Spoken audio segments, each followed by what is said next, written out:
Hey everyone, this is Matt at the Patriot Party, and today we have a very special show. We are doing a live interview with Dennis Brennan.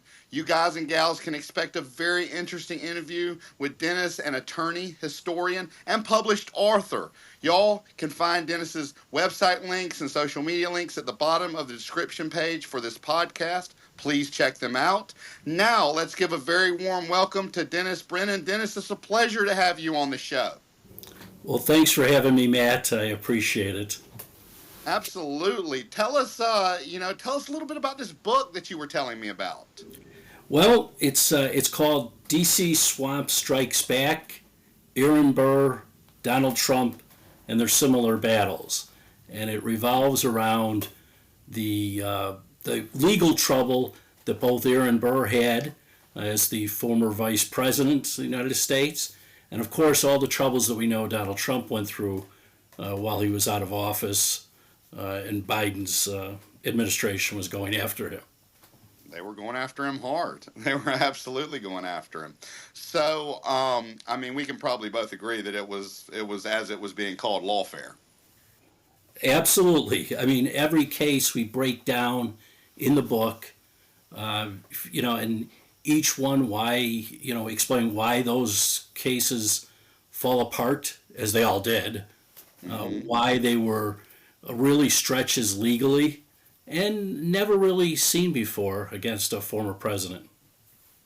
Absolutely. I don't know if you saw it. I'm sure you have. To my understanding, it just came out that within the last week, I think the appellate court threw out that 454 or 452 $1 million fine in that whole case. It was a kangaroo court to the fullest. Yeah, that was the New York hush money case, right? That Where, is exactly. which you pay hush money. The person you pay is supposed to be quiet, but the amount that the judge, I think originally was in the 340 50 million range, went up to about 500 million with interest, was outrageous from the get go, and not tied to anything such as real damages. So Well, and unconstitutional per the Eighth Amendment. I mean, there's not supposed to be excessive bail or fines. right, I remember Trump saying that immediately. Um, I think as soon as the judgment was announced, he was saying it outside the courthouse. So they had an idea that they were going to get some huge number, and that this was going to be the challenge to it, and they were right. Well, what was crazy to me about that case in particular, I mean, all the cases except for the one down in Florida, I think Judge Cannon, where she actually upheld the Constitution, all those cases, but that case in particular, where he found him guilty before he even got to present his case, which was, unprecedented. Yeah, that was kind of unbelievable. It's like, okay, what are we arguing about then? How much I owe? It's ridiculous, and it's all based on whether you mark something on a ledger saying it's legal fees, or it's, I don't know what you would put, hush money instead of Well, legal they didn't fees. have the software didn't have the actual what they wanted them to say. The software didn't have that option, and that was an accounting issue.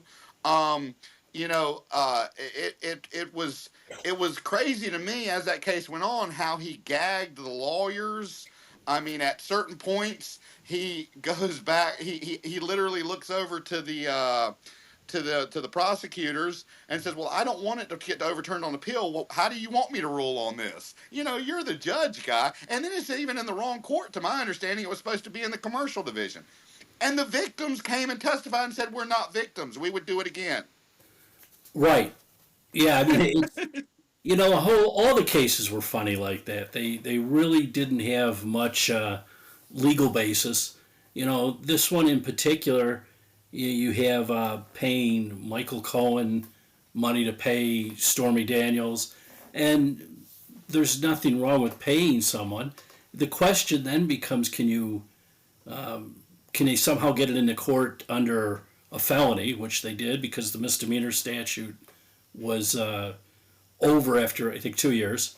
So they basically made up a felony, and you end up, because they never really said what the felony is. It could be one of three things. So, I think the problem is if you're Trump, that's tough to defend. I think all these cases were thrown together with the idea, hey, we're going to ruin him.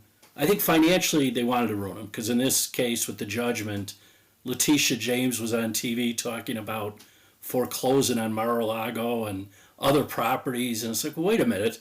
He gets to appeal. Are we going to let him actually appeal? You can't take everything. And not wanting to, even the judge didn't really want to work with the idea of, okay, what kind of a bond does this guy have to put up? And can he do it? So, Well, and then they made it where he couldn't even get, like most of the people that could do a bond that size would be somebody in New York, and he couldn't do business with anybody in New York.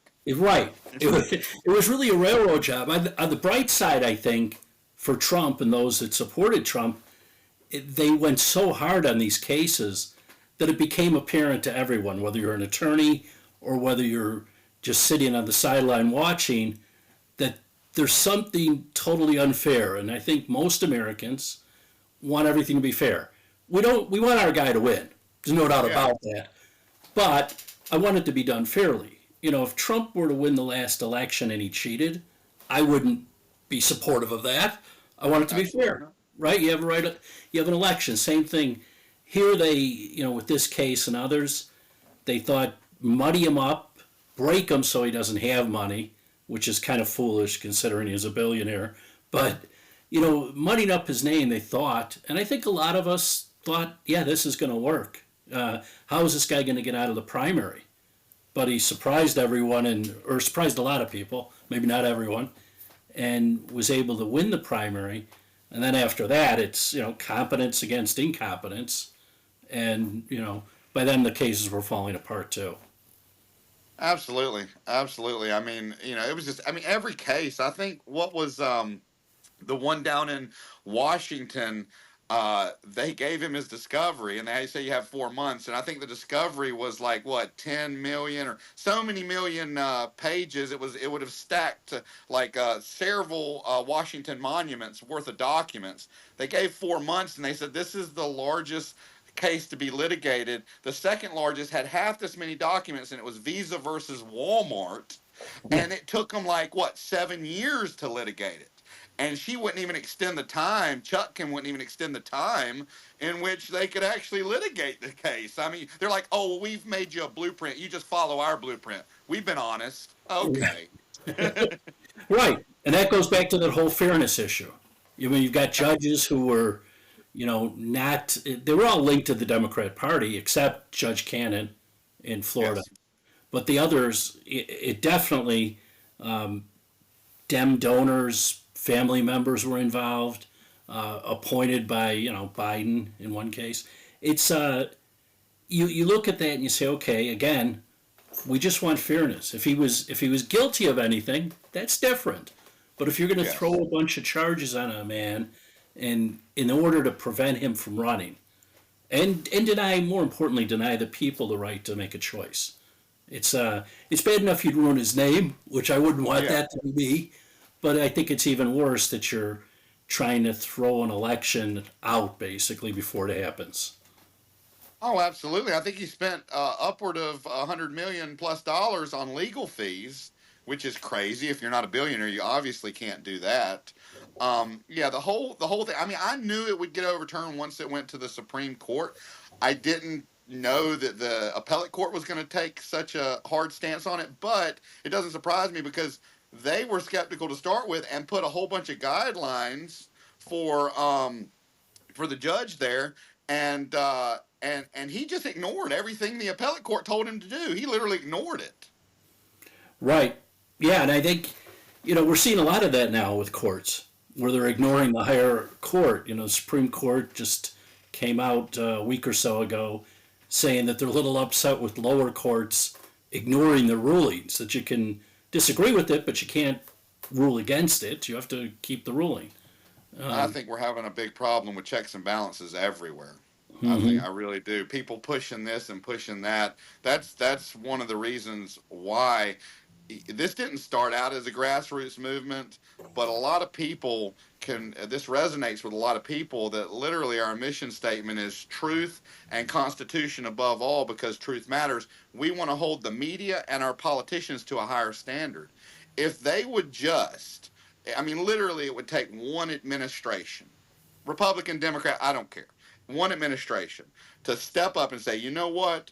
We are going to do everything we can for any policies or legislation that comes out of this administration to abide by the Constitution, and we are going to do everything we can to give you the truth. And if one set the bar that high, then I really feel like it would be like a domino effect because you can't really have, whether it be Democrat or Republican, go in after them and say, well, they set the bar up here, but we're going to go all the way back down here.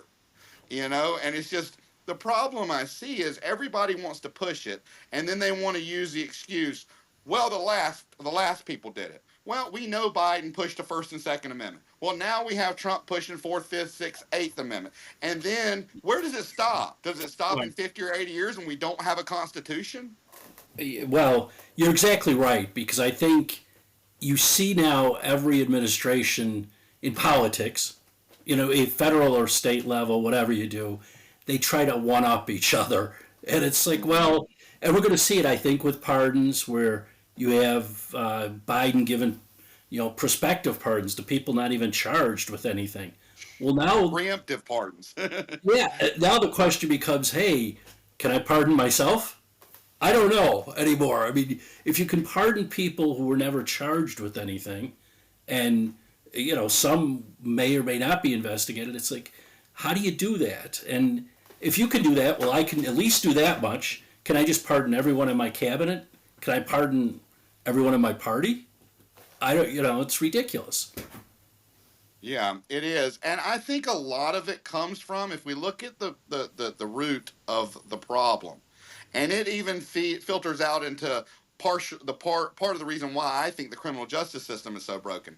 We have this legislative branch who has been putting out laws for a long time, and they are written so ambiguously that they have to keep being interpreted. And then now you have a judge, on, I'm trying to remember, I just reported on it on Saturday this past week, saying, striking down the tariffs, saying, I don't think Congress meant, they have power of the purse, I don't think Congress meant for you to do this and this. Well, when a judge says, I don't think they meant, if he doesn't know, we don't know. So Right. my thing is, we need to either start fixing or repealing all these ambiguous laws that, in essence, are void by vagueness. Right. Well, and they write them that way, I think on purpose. But you do have, where you mentioned where judges say, I don't think, or I think. It's the same way we see in political debates where people decide something's happening and they have no idea. Now they're talking about, will the president send National Guard troops into cities like Chicago? And it becomes, well, I think this. Well, we don't care what you think. What did he actually say? Because their opinion on what he might do or why he might do it isn't really important. I think, unfortunately, we all fall into this, they're guessing, like what's his real reason for doing something. And I think that also happens with some of the cases where they're guessing again. Did he mean to do something differently? It's like, hey, if you don't have evidence, you don't have a case. So, you need the facts.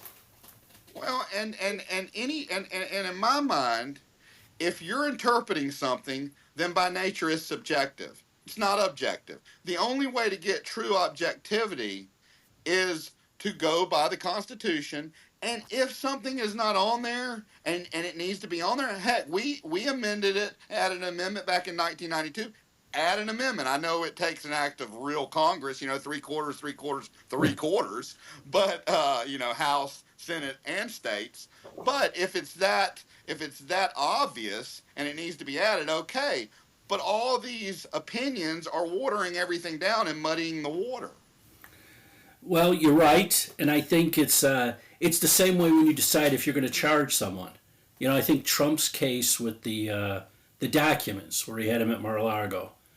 The government said he had a bad intention with those documents, and a lot of the people that are against Trump made up all kinds of stories based on that. Although Trump never said he had a bad intention, there was no evidence of it. And then you look at other people over the years that have had documents, including Biden, who had them in his garage. Heck, look, Obama took what millions of documents until and had them personally until he built the whatever the center or library or whatever he built to Yeah, secure them. right. And it's like, and then there's excuses made. It's like, well, we have an agreement with him. Well, under what authority do you make an agreement that he gets these documents that you said he's not supposed to have?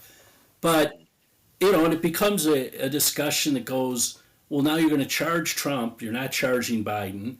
But theoretically, they did the same thing. They kept documents that were classified.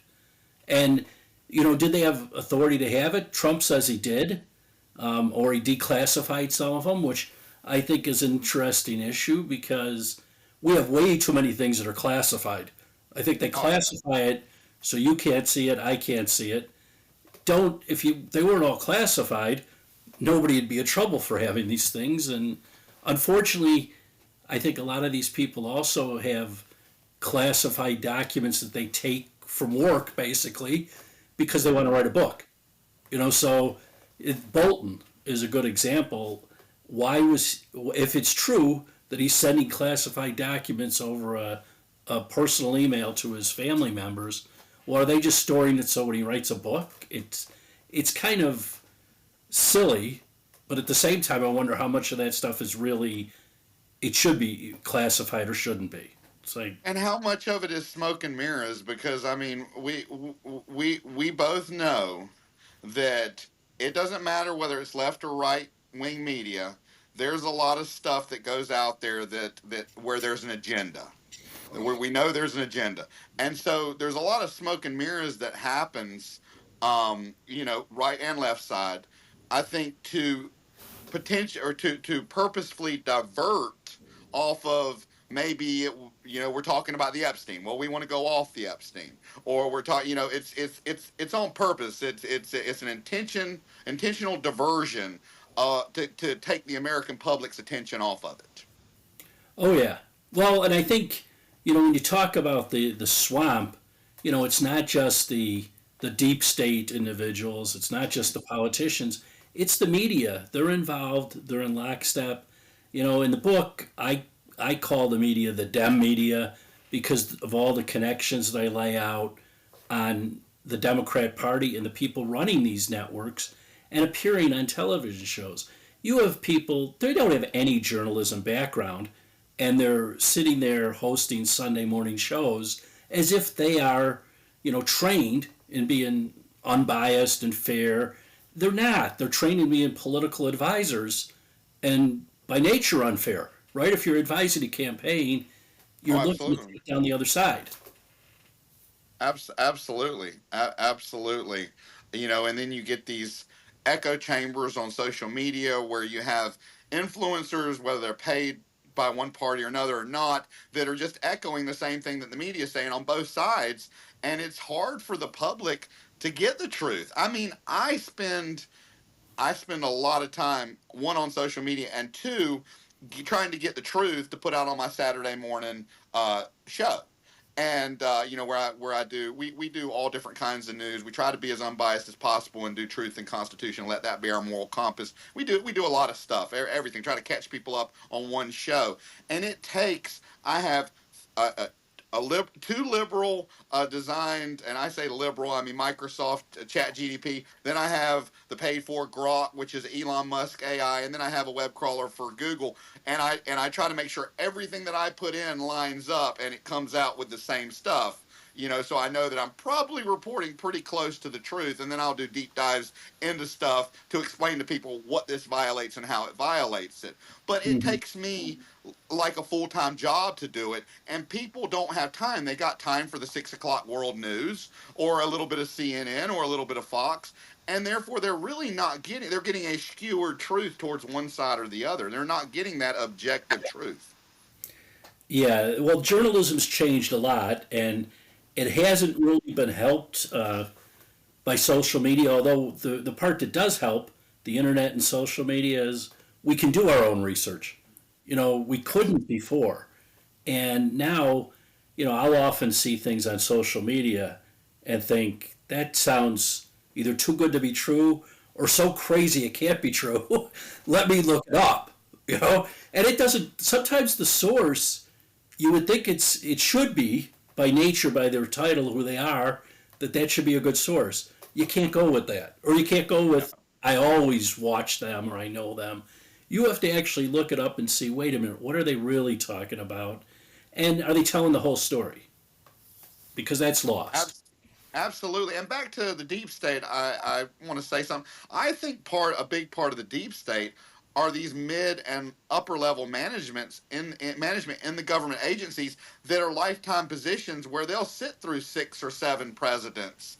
Mm-hmm. Part of I was speaking to someone about legislation the other day I had on, and they're really into the White House and things that they're doing have to be approved, and we were talking about something, and you probably know as an attorney, um, when the legislative branch comes out with a policy or a law, then, and especially if it's for a government agency, then it goes to that government agency's lawyers, and they come up with the policy. And the policy is geared towards that agency. Then, and it's very ambiguous. And then it goes, and you get different interpretations from mid and upper management, and they are arbitrarily interpreting it.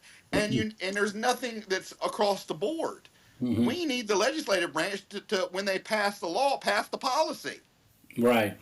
Yeah, and what you see, federal and state, you see, they do rulemaking, basically. And that's where they can basically do whatever they want. There's a system set up to object to it, but especially at the federal level, it's hard to stop those rules. And those interpretations of the rules that they put out often are just wrong. I mean, they're totally wrong. And then are they following their own interpretation? Sometimes they're not even doing that. So you have a lot of different steps there that go beyond what the legislative branch intended. If that makes Absolutely. sense. Absolutely, absolutely. And just real quick back, and then I'm gonna get to a question I've got for you. When we were talking about judges saying, "I don't believe that it means for this," if a judge says that about an act that Trump's using, doesn't it isn't it common sense to say, okay, well then that act is probably not constitutional, and we shouldn't be challenging whether he can use it that way. We should be challenging it at the root to either change it or repeal it. Absolutely. And I think the problem is even the plaintiff doesn't believe what the judge is saying, right? So they're taking these cases. They aren't saying that. They know that it would stand up, that the president has certain powers. The idea of the National Guard's a good one. They're all saying, does he have the right to put the National Guard in Chicago or wherever else? And I mean, personally, I believe, they'll be putting the National Guard in to support ICE. There's no doubt they have not only the right to do that, but they have the legal ability to do that. And when I hear governors, senators talking about you can't use the National Guard, I think they forget the 60s, without the governor approving it. Governor Wallace didn't approve the National Guard being put in Alabama to desegregate. Wasn't that a national emergency? That wasn't that considered an emergency? Well, yeah, but isn't immigration or illegal immigration also an emergency? Trump has already declared that as an emergency. So I would. Oh, go ahead. Go ahead. So I think you say the illegal immigration is an emergency. I have a right to make sure the ICE agents aren't accosted, assaulted, and otherwise prevented from doing their job. So I think that's what he's. I don't think he's going to be there having the National Guard arresting people for shoplifting, but we'll see. Well, you said a lot there, and I'd like to give a little bit of a rebuttal. First, on his immigration, he's using the wrong act. Why are you using a wartime act that's fraught with Fourth Amendment pitfalls? Why aren't you using the Immigration Reform and Immigrant Responsibility Act of 1996 that Bill Clinton came out with, used, and then Obama used to deport millions of people, bypass seeing a judge, enact local law enforcement where they can help ICE, and get these people out. So he started with the wrong act, and that's the reason he's tripping over his own feet. That's the reason that he is getting sued and brought to court for all this, because it's not the right act to deport people. It has too many constitutional pitfalls in it. But my thing with going to other cities. Now, I know that he can do it for a certain amount of time in DC, but they are not just doing ICE, they're doing all crimes. My Mhm. thing with going to other cities, let's put the shoe on the other foot for a minute. What would Republicans have done if Biden federalized uh, all the agencies and sent them to take over conservative run cities because he didn't like the way it was being run? What would Republicans have done? Well, what are you federalizing him for? What's the problem there? I think they, Well, I mean, he tried to. Him and Greg Abbott went head to head over the border, and he ended up losing because the ICE agents wouldn't go down there when he ordered them to go stand. They wouldn't go stand against their brethren. But we're not talking about a border. We're talking about law enforcement in general. There would have been a huge outcry. And I'm only speaking of look at it from the other perspective. Not that it's not feel good. It doesn't need to, they don't need some help. But I don't necessarily know if, because the whole thing about Republican is less intrusive, less government, but we're going to go push more government in the states. It's almost counterproductive to what you say you believe in. yeah, and I think, when you look at crime, I mean, Trump made it a big issue. Actually, I think the people decided it was a big issue, especially in the cities. Now, some of that's tied to the immigration issue, no doubt. I mean, the illegal immigration and crime that was caused by it. But I think when you say, well, Washington D.C., we're putting them in there to stop crime, to reduce crime. I think that one's a little different because it's not a state. I mean, so you've Right. got you've got an ability to do certain things. Yeah, when you put him in the city of Chicago, is the one he's been talking about lately. I think if he does it there, he's got to be careful on why are they there. If it's to reduce crime, I think you have a problem. And I think then your point, why are you there? If you're there to protect the ICE agents, you're protecting, much like federal property, you're protecting federal employees, you're protecting federal enforcement, you have a better chance of winning in court than you do saying we're here to stop crime or reduce crime. Yeah, I mean, we have to remember the states are sovereign, and there are several things put in place. But my problem with the way that the deportation's being done, I want the people that came in when there was an open border, I want them out. There was supposed to be somewhere between 7 and 14 million people. Some people say 20 million. I'm saying 7 to 14 million. Okay. It seems to me that you're deporting in reverse. You're doing it backwards. You're going and getting all the people that have jobs, people that work in healthcare, hundreds of thousands, people that have families, people that have bought homes, people that were here before Biden came in, instead of all the people who are up in hotels, living off tax dollars, getting 3 hots a day, getting a cell phone, getting money from states, some of them almost as much as if you join the military, as you just joined the military. Why aren't we going and getting the people who are draining the American people, the American government, the tax dollars, instead of people who are contributing billions and maybe even if you figure out how much they're spending, maybe even a trillion? Why are we going after people that we're making money on? Why not go after the drain and at the end say, okay, all y'all that have been here for 10, 20 years, we're going to give you a 10-year path to citizenship. You have to have a job, and you can't be unemployed more than a month or 2 or 3. You cannot collect unemployment because you're not a citizen. You cannot commit any crimes other than a traffic stop or a minor misdemeanor. And in 10 years, you will have your citizenship because you are being a productive part of the United States. Why are we going after them first? Well, I think that might have been possible had the Democrats shown any ability to compromise with the Trump administration. What did they do when Trump said, okay, we're going after the criminals? All the cities and Democrat states said, oh no, sanctuary state, sanctuary city, we're not cooperating. They should have been. I mean, the idea, like you're the one judge in Wisconsin ushering the illegal out the door, and that's happened before. There was one in Portland where they did that we know of.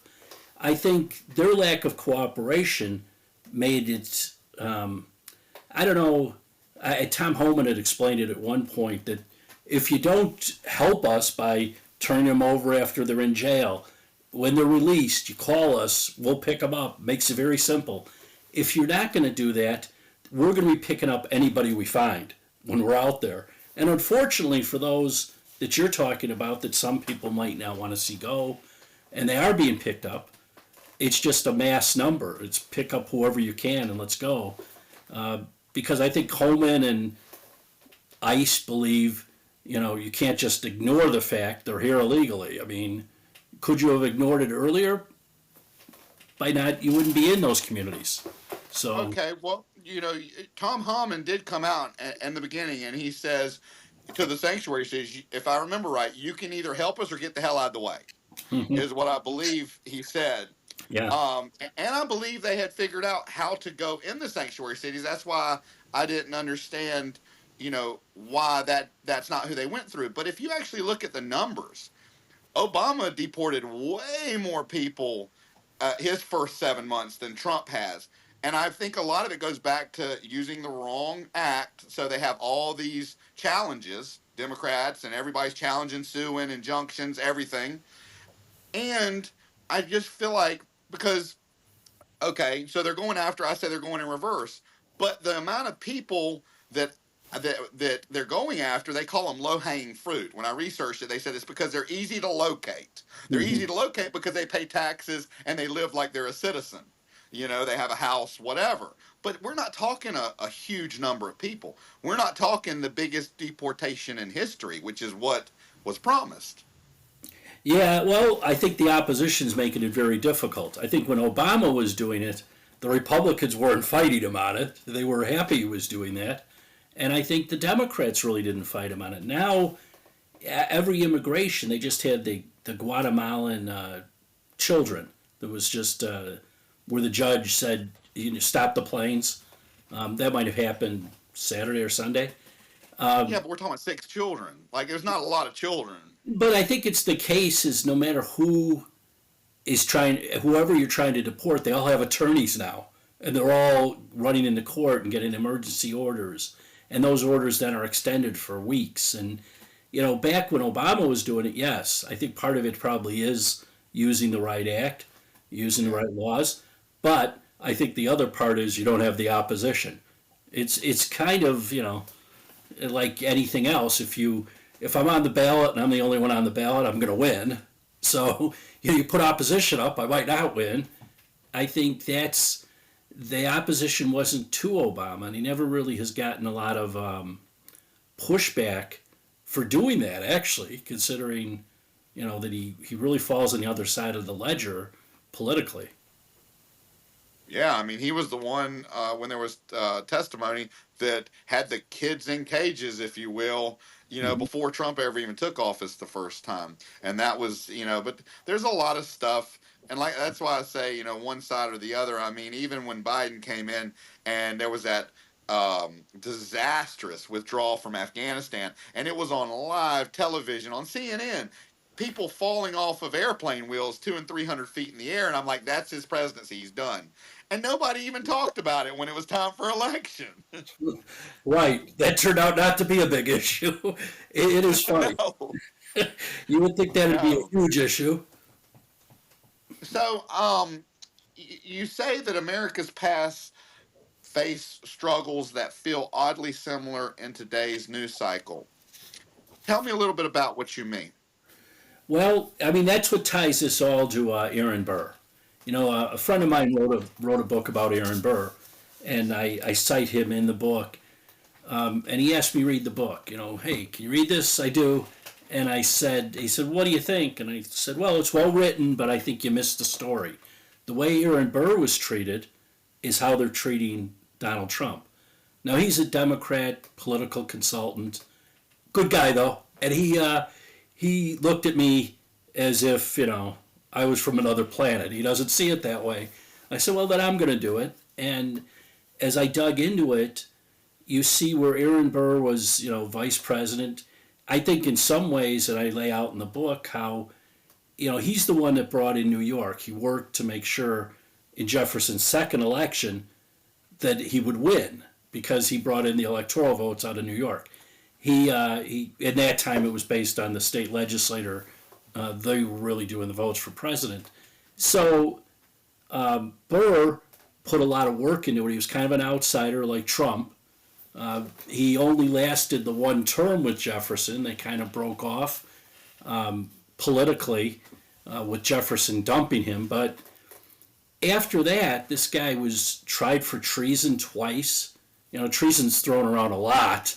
But it's thrown around ridiculous. It's everybody wants to say treason, and it's a freaking wartime act and or a wartime crime.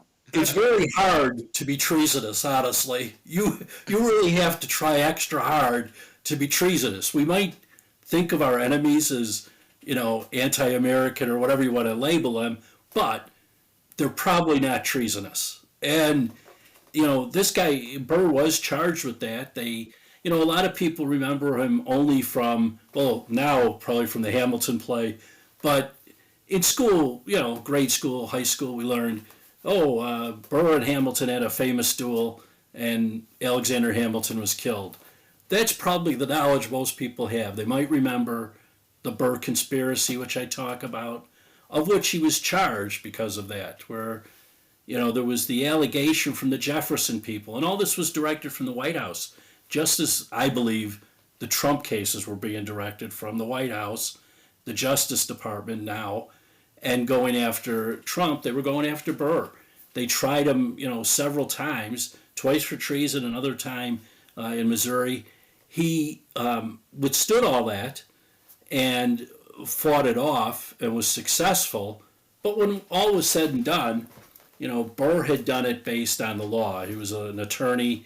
He had great faith in the law, probably much more than you or I have. And he put his hands in the law, basically put his whole his life in the hands of the law, and he got, I think, somewhat lucky that the Chief Justice at the time, Justice Marshall, had been appointed by Adams, and he ruled that it wasn't treason, that you didn't reach the level of treason with these cases, and acquitted him. And so his luck was having that justice being the guy looking over the treason trial. Trump had some of that luck too with Judge Cannon in Florida, who made some rulings that were beneficial, that were within the law. So I think there are a lot of similarities between the two. They kind of part with, Burr, like I said, he put his faith in the law. Trump, I would say, put no faith in the law. He kind of put it in himself, like he was going to fight it through social media, through the television, and to the people. He kind of went to the people. Now, maybe the difference is 200 years and how the media has changed and communication. I don't know what Burr could have done, sent a telegram and get it printed somewhere and post it. It's a little different for him. So Trump ends up being successful, even though they basically tried to do the same thing they did to Aaron Burr. They wrecked his political life. And at one point, he moved from the country, just left the country. So I think that was the whole intention of Trump's opponents, that they wanted him gone. They certainly wanted him bankrupted and hopefully in prison. But if not, they wanted him to leave. Yeah, and I think he got, as far as I think he got lucky too. I mean, he was up against Kamala Harris. I mean, you know, ju- ju- I mean, all her stuff that she came out with, none of it held water. But I mean, and it was very, very shady. I think she broke campaign law when, or contribution law, when she just took Biden's money instead of returning it to people that gave it to him and let them I don't think she could just circumvent it like that. I think that was and then she ended up with like $1 billion+ in a month talking about it was grassroots. I mean, I think he got extremely fortunate with who his opponent was. Had he gone against somebody that was, I mean, and right now I think the Democrat Party is very short on competent people to run for president. But I think he got very fortunate with that. But I think that we can both agree from what you're saying that if we don't learn from history, we are bound to repeat it. Yeah, and I think in some case, what you see here is similar workings of the government. What we call the swamp, going after Burr. A lot of Jefferson's henchmen, Madison and Monroe, two for instance, that were very tight. There's the question of whether Virginia at that time had wanted everybody to be from Virginia as presidents in a row. Burr was going to throw that apart as the vice president. So I think the history that we learned there, or to an extent that happened, I don't know if everybody learned it, to now where we see lawfare being used again against Trump in an effort to stop him. I would hope that's the last time. I suspect it's not. Like we talked before, one side says, okay, they did this, so we're going to do that, and pretty soon everything's raised up to a standard you can't ever come back from. I don't know. I know you're an attorney. What kind?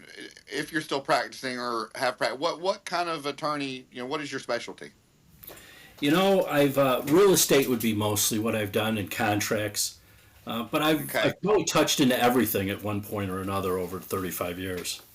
So how much experience? Because I come from a family of lawyers. I grew up 8 years old in the jury box watching family try trials, working in the firm. I'm the only male in my family that didn't go to law school. I mean, I grew up with it my whole life. I've helped write motions. I've done all. I've been involved, but I went into entrepreneurship. I mean, opened my first business as a sophomore in college behind the register studying college while I'm ringing stuff up. So I was kind of the black sheep, the entrepreneur, if you will.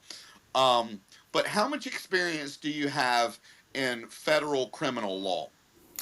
Very little. That's something that's very specialized, and yeah, I've assisted people with that, but mostly it's bringing in someone that's an expert to do that.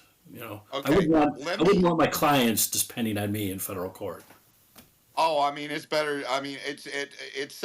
I mean, they have a 97 or 98% conviction rate because they've been using lawfare for a long time. It's just now the public is starting to see it now that it's happening to public figures, now that it's happening to people and it's being broadcasted in the public. Um, they come at you, which this is so unconstitutional. I've had people that I was involved in helping, whatever, and they would come and say, okay, if you sign that you're guilty, even though, and they use conspiracy for everything, so they don't have to have proof, they just have to have two witnesses that may or may not be getting charged with something that they're letting off. So you're either gonna sign this, and we're gonna give you 10 years, or if you go to trial, you get what is commonly known as a trial tax, and we're gonna give you life. Hmm. And I mean, we're supposed to be entitled to a trial by a jury of our peers. I mean, but that they're giving a trial tax to sway it in there. So lawfare has been going on for a long time. It's just now getting some publicity. Well, yeah, I've seen some of that. I've watched it or studied it, and it is amazing. Judges will say that, and when they're doing a sentencing, especially we've had some high profile cases in Illinois. As you can, Yeah. corruption runs strong, and and it repeats itself. So when we talk about history, they do not learn from other guys going to prison. So yeah, I always thought it was unfair. Our governor, former governor Blagojevich, was convicted, and one of the reasons they added time onto his sentence was they claimed he had lied on the stand. Now, he was never charged with lying on the stand. They just didn't believe what he said, which, of course, you didn't believe what he said. You charged him. That doesn't make it a lie. It just makes it his story. And it seems unfair that if I don't take the stand, and I think they did the same thing just now, I know they did, our House Speaker, Mike Madigan, who had served for 40 years or so, they said they didn't believe him on the stand and he lied. And that means he gets more time. And it's like, well, he would say, I'm not lying. This is my story. No, you don't have to believe it. I mean, you could sit there and go, this doesn't sound like it's true, but you haven't proven it's a lie. And then which you call the tax, you add 2 or 3 years. And it's like, well, wouldn't you have to charge me with lying on the stand. I mean, if you don't do that, then I'm not guilty of that. I mean, how do you have to prove I lied? But they don't. To your See, point, they don't. well, the problem, and see, in my experience with state and federal, the feds look over the state to make sure they're following the Constitution. So you get a much more favorable outcome in the state. The feds, nobody's overlooking them. So they do what they want. I mean, if they may not even have a gun, but somebody can say they saw you with one and they give you a 2 or 3 point enhancement, which is, like you said, several years, but they never even got a gun. Hmm. Right. We never found the gun. We never. It is. And it never committed a crime. It's just an enhancement. Right. It is unfair. But it's also the kind of thing you look at as the general public and you go, well, I'm not fighting for that. Why do I'm not a criminal. You don't think it's ever going to be you. But you see, we have a lot of white collar crime where people are charged who didn't think, that it was a crime maybe, or maybe they even knew it was a crime. Fraud's a big one, right? You see people with mortgage fraud. That's become a big issue, with now Letitia James and others. And it's like, wait a minute, and I remember years ago, just starting out in real estate and with mortgage loans. Yeah, when you're poor, it's tempting to try to get a bigger loan and say, well, I'm making whatever. And a man with the FBI, an agent, said to me, the easiest way we get people is lying on loan applications. And then it was all paper. So, people would photocopy, they change numbers. Well, those all get sent, the federal government gets them. They don't see them all because they only pick through some randomly, supposedly randomly. But I suppose if your name is Letitia James, it probably isn't random. And, they look at that and they look at the real numbers, your tax returns and so forth, and go, wait, you lied. Well, that's a no-brainer. The agent said when they go to houses, and that's the other thing they do is they knock on your door, and you think you're going to talk your way out of it.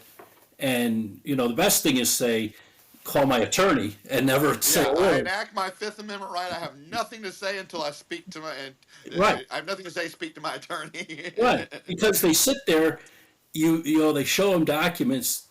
The first thing people think of is lie their way out of it, but they've got them. So it's like you're getting 2 years for this one because you lied on a document. Now if you lie to them, you're getting another 2 years. It's like, wait a minute. And that's something that they've caught people over the years with mortgage fraud. The whole country had a lot of fraud with real estate for, when we had the crash, basically. So.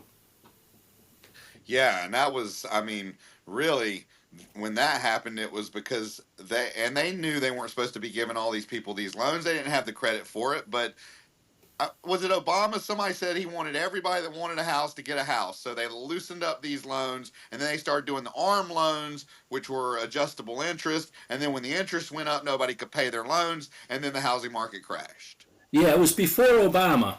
It was before Obama? Yeah, who was it that said we want everybody to have a home? It was the Clinton administration. And, Okay. Dodd-Frank, they did a law, basically, to make it easy. And, at that time, I was representing a developer, and we would do a lot of closings, and exactly that. There was this woman complaining, and they called me and said, I'm down in another office, said, hey, you got to come in here. And I walk in, and she's complaining, and I said, what's the problem? She said, well, my friend closed, and she got $13,000 back. She was buying a house, and she got $13,000 back. And I'm not. I'm only getting $7,000. I'm not doing this. And I started looking at her paperwork, and I'm like, there's no way this woman can pay this loan. Like, why? Who the heck is giving her this loan? But a bank was, because everybody gets a home. And her thought, I think, was, hey, I get $13,000. I don't really care if I pay the loan. It's sure, they'll foreclose, but I'll be in there for 6 months. And then I'll move somewhere else, and I've got cash. And when I saw stuff like that, it's like, wait a minute. Someone is at fault. I know a lot of different people have been blamed, but it really comes down to the idea everybody gets a home. It's like Oprah, everybody, you get a car, you get a car. Yeah. Everybody does not get a home. You have to actually have the Yeah. you have to have the finances, right? And then Did the banks play a part in it? Yes, I'm sure they did by selling off their loans and, Wall Street and all that stuff. But it started, I think, with the idea that you're referring to, the Dodd-Frank issue, where they made everybody has to get a home. It's insane. Absolutely. Yes, yes, it was, and it caused. I mean, heck, I think a lot of the finance people. I remember back then when a bunch of them committed suicide and everything. I mean, it was a bad thing. And I was trying to buy my first home back then, which was. I mean, I had to jump through so many hoops to get that home when the housing market was crashing. It was crazy. So I got a question for you. Do you believe that being an attorney gives you a unique insight on what's going on today through a constitutional lens? I think being an attorney helps because, as much as not everybody studies, really in law school, you might have a couple of constitutional law classes. And ironically, you're not really studying the Constitution. It's funny, but they teach it, at least they did then, I think they still do. They teach it like all other law classes. You're really just going through cases. So, and concepts, where you're not really breaking down the Constitution piece by piece, which may be a better way to teach it, but I'm sure I'm not going to change law school's ideas on how to teach. Oh, I'm sure it's watered down a lot since you went to law school. It's it's I'm sure it's not as hard as it used to be. Now maybe if you do Harvard Law, I don't know, but I'm sure law school in general is not as hard as what it was when you went to law school. We all like to say that, right? Whatever, school, my high school was harder than it is now. Everybody says that. I don't Well, know. I mean, I've got a 11-year-old, and back when I was her age, I had tons of homework. They don't really have a lot of homework these days. I was talking to a guy that's been in the administrative part of education here in Louisiana for 30 years, and we were talking about it the other day, and he said that they stopped sending homework home because nobody was doing it because the parents weren't making them because they were all having to work, whatever. And so everybody was getting F's, and then the parents got mad, so we just stopped sending lots of it home. So it gets watered down. Things get watered down. Yeah. Like I said, I grew up around the law, around lawyers. I then hired once my dad retired. He'd been a lawyer for 25 years, a general practitioner. I hired him as my chief of operations Okay. to basically just go around with me and sit behind the scenes in meetings and make sure I didn't make any legal missteps and make sure I was handling things like I should handle them. And we talked many a times. I dealt with lawyers all the time, corporate, all sorts of different lawyers. And some had just gotten out of law school. Some had been in business and had firms right across from the courthouse in downtown Charlotte, North Carolina. Some were big wigs, but we talked all the time about how these young ones that were just graduating didn't have the concepts that he was taught when he was in school. Yeah. And I've had other attorneys tell me that who have dealt with, younger attorneys coming into, to work at the state or the city or, and when they hire them, they're surprised at as how little they know and even basic skills that go back to it not getting homework in, high school or grade school where, their writing skills aren't as good. They can't put a paragraph together. And I think that just might be a problem of education in general. So maybe it extends into law school. Hopefully not the medical school, because I really need the doctors to be on their game. I'm really thinking It's about that funny more you now. it's funny you say that. Actually, my wife, she's been in the medical field for 20 plus years. Started as a paramedic, went and got her 4-year degree in nursing, and now she's in her last semester to get her nurse practitioner's license. And Mhm. she's been working with doctors, like I said, for 20 years. And we talk about it all the time. And doctors are like anything else. You have the ones that probably shouldn't have graduated school, and then you got your really good ones. Same with attorneys. It's the same way. Yeah, and there always was. Like if you went, I was always amazed at how many people you'd be in court. When I first started, I was going to court a lot, and I thought at the time, I mean, I really looked young, and I thought I really don't know why I'm here. Like I don't know what I'm doing that well, and I was winning a lot, and I thought for a long time I thought these judges are basically helping me, letting me win. But then as I got older, I realized some of these attorneys actually stink. I actually beat them. They didn't bring in the evidence they needed to bring in. They didn't, some of it's simple. It's their arguments just weren't very good, and they weren't based on the law. Like they would argue on some emotional point, and I was arguing the law, and even though I may not have been very good at it, the judge, without a jury, the judge is going, well, that's the law. Mr. Brennan is right, and I'd win, and I'd be like, okay, I won. That's great.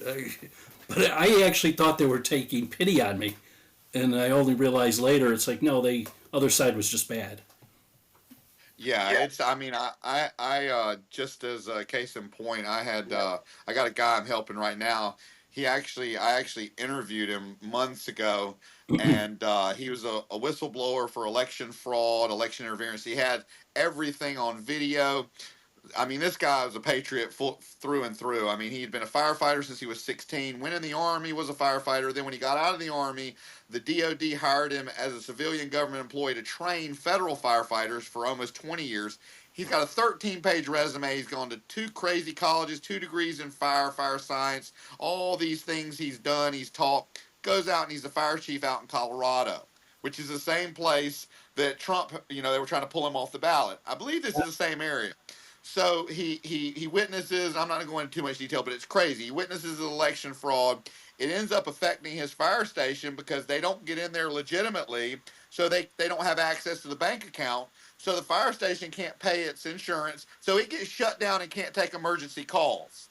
So he goes to the DA, and he goes to the sheriff, and he's like, all right, I got to do something. I've got all this proof. People have come up to me. I've got the videos. I've got the audios. I've got it where this board said they were going to, even though they're not duly elected, they're going to seize power. I've got screenshots of everything, social media. Well, they sweep it under the rug because it's like, small town.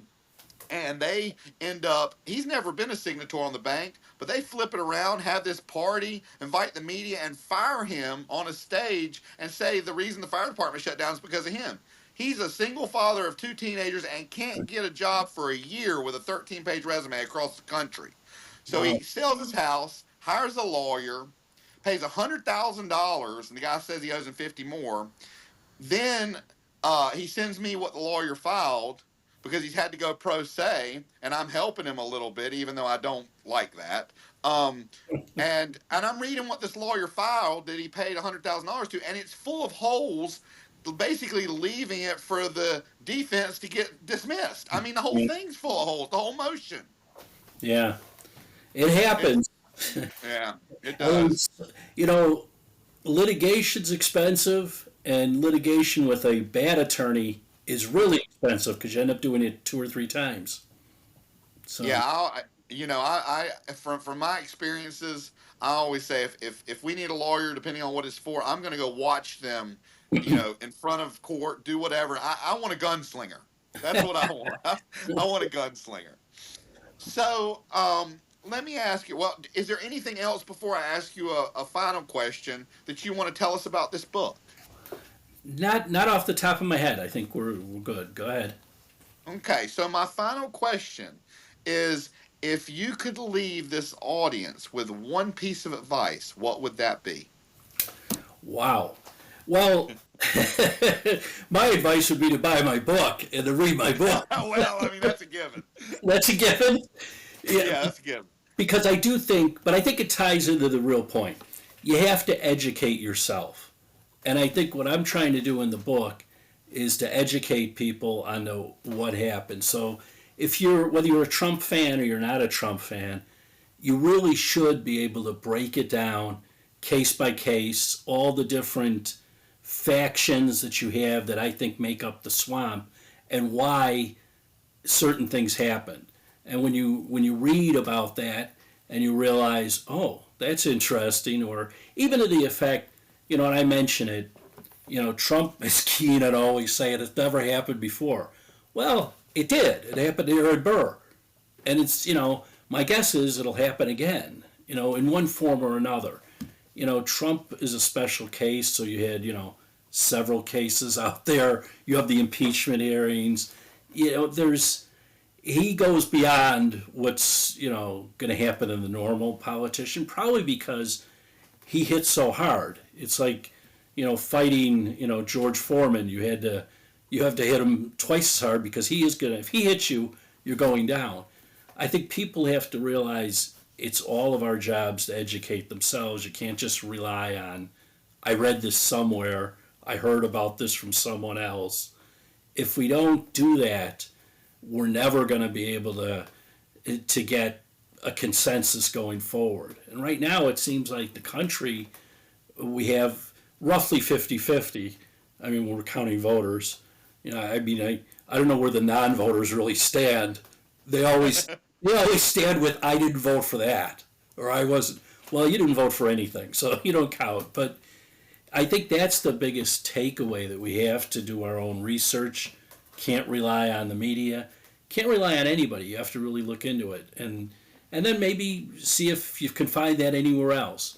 I know in my book I cite sources, so it gets a little, ridiculous where you have to. My son said it was like being back in history class, but you don't have to check out the sources. But if you're sitting there going that can't be right, well, check the source and look out for yourself. Absolutely. I always invite anybody, if you can tell me and cite sources that I'm reporting something wrong, I will retract it and apologize. Dennis, could you please stay in the studio for a few minutes while I wrap this up? I'd like to have a few words with you before you leave. That'd be great, sure. Okay. Thank you so much, Dennis, for joining the Patriot Party. And to all y'all out there, stay safe. Check out Dennis's book, and don't forget to catch our Saturday morning show at 10 a.m. Central Standard Time, where truth meets every corner of the news. It was.